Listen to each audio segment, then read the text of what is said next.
In Middlebury's early years, every member of the student body delivered remarks at commencement.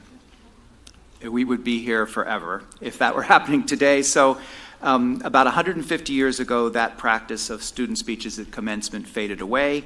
And then in 2000, in our bicentennial year, we restored a student speech to the ceremony. This year's student address will be delivered by B. Straker.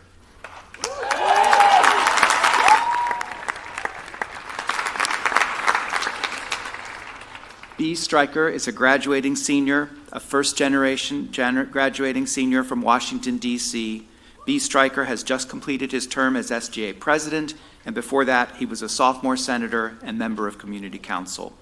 A Spanish major and linguistics and education studies minor, he studied abroad at our school in Spain, studied away at the Middlebury Institute in Monterey, and spent a summer at the Middlebury Spanish Language School. After graduation, B. Straker will be returning to D.C. as part of the Teach for America program. Please join me in welcoming B. Straker.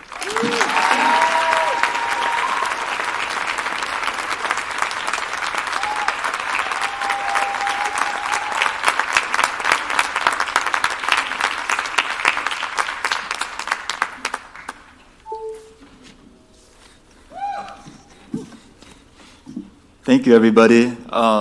But this is our moment. Y'all should give yourselves a round of applause.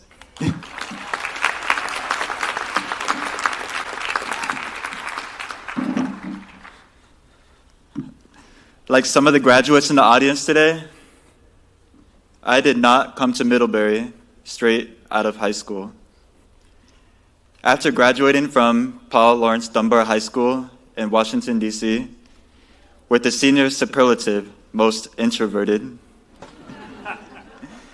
I spent a year in San Antonio, Texas, where I taught 7th grade math during the height of the pandemic. I didn't even fathom going to college.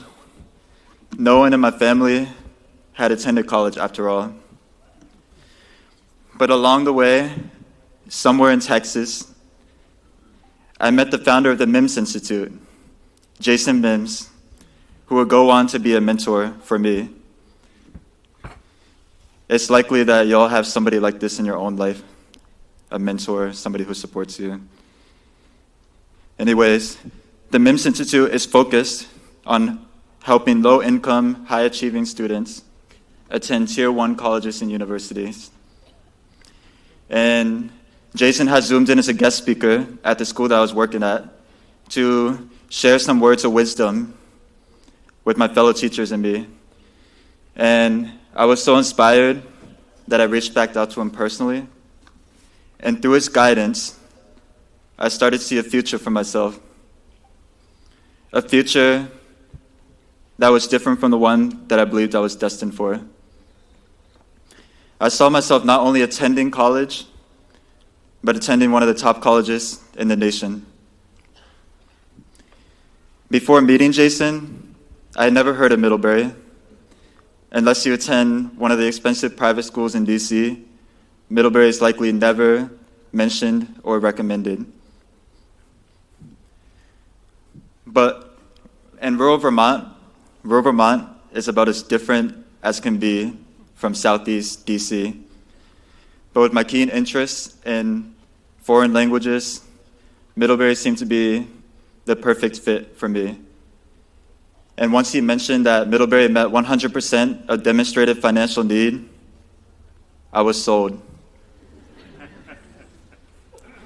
But even then, I still left it to God, because at the end of the day, I only wrote one college application. This will be my one shot at attending college at all. And little could I have known that I would not only be admitted, but 3 years later, have the honor of serving as the SGA president.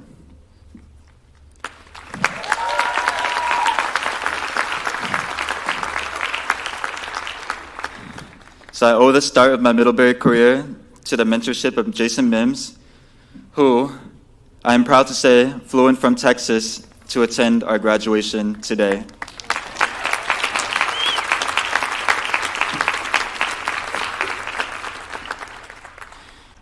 It wasn't Jason alone who believed in me. I'm also here because I love and support my mom and so many others here and not here today. Each of us has a story to tell, a story about how someone in our life, whether a parent or a mentor, teacher or coach, pushed us on our way to persevere. I've come to learn that the best of our accomplishments is never done in isolation. We make these accomplishments. We do not make these accomplishments alone. This includes my journey inside and outside of Middlebury. Friends, family, faculty, staff, alumni, mentors, co-workers, neighbors, teachers, and so much more. Without all these people in my own life, I wouldn't have a speech to write. That's right. This speech, I couldn't have written it alone. I asked classmates, what do we want the people to know about our class? And these are some of the things that were said. When we first got to Middlebury, the common theme was that we are all in this together. Remember that? Our first year class was the last one required to wear a mask.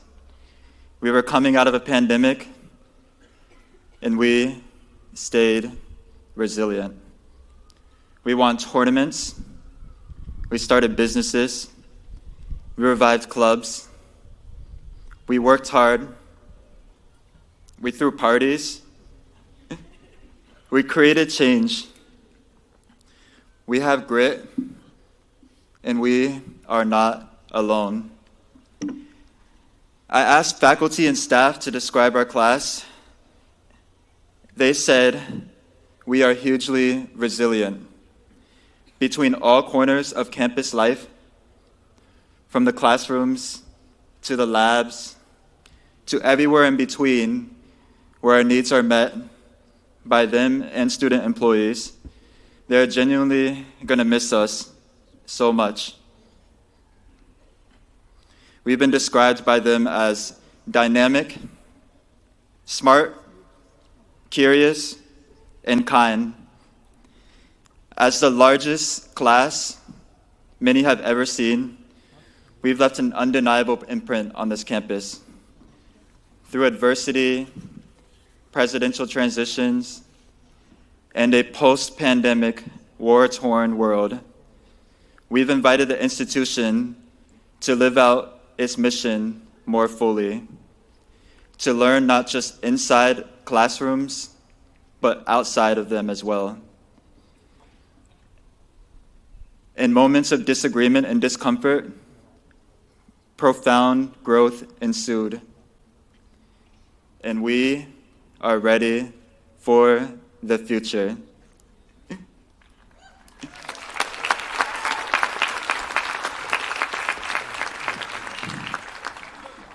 And we will never have to go through it alone. When I asked family, friends, and loved ones what our graduation means to them, the overwhelming feeling was pride.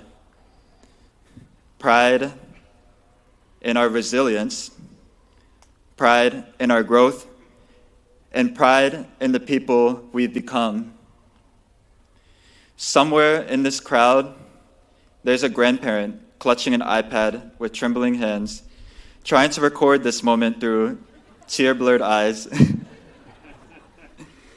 And right now, some of our loved ones are silently thanking God for this moment, overwhelmed by just how far we've come. For some, this is the first chance that they've had to see us graduate in person. After high school ceremonies were canceled or moved online due to the pandemic, and even this graduation, like so many other things that have occurred in our lifetimes, is unprecedented. We continue to make and live through history. They also spoke with deep gratitude for the faculty and staff at Middlebury who have not only challenged us intellectually, but showed us care with much consistency. But above all, loved ones spoke of love for who we are, and love for who we're becoming. My own mom has reminded me time and time again how much it's meant to witness this journey and how amazed she is by the opportunities I've had, the person I've grown into, and the community that's helped shape me. And clearly, she's not alone in this feeling. Some of those who have supported us are not here with us right now. Family, friends, faculty, staff, your presence is felt near and far away, and we, as a class of 2025, appreciate every single one of you, here and not here in the audience today.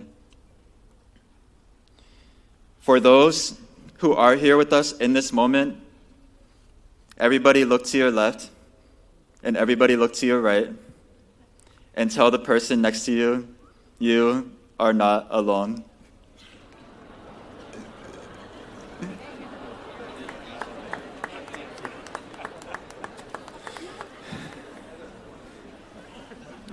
The tradition of a Middlebury graduation is that every student receives a replica of the Gamaliel painter's cane. Painter used this cane to help him walk around campus in the same way that someone helped us at some point to ensure that we could cross this stage today. So, Middlebury Class of 2025, can we be the cane? Can we be the cane for someone else in this world? For a community, for humanity. Let's take the privilege of being a Middlebury graduate and help make the world the place that we dream of.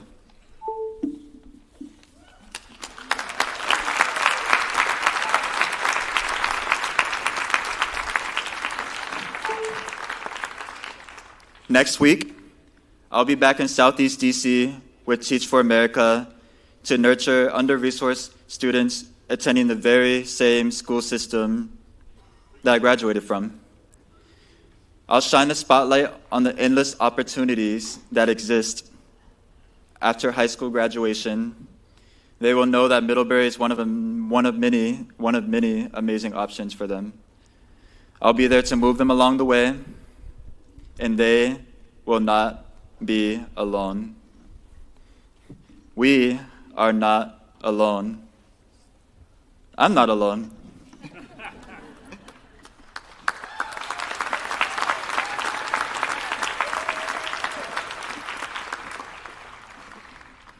You are not alone. I am here with you. Though you're far away, I am here to stay. You are not alone.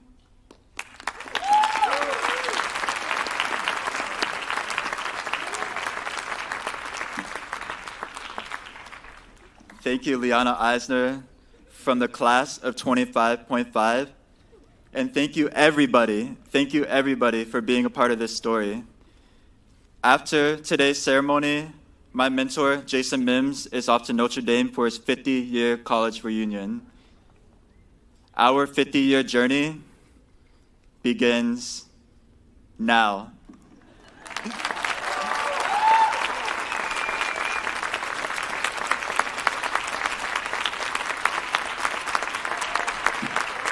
Thank you.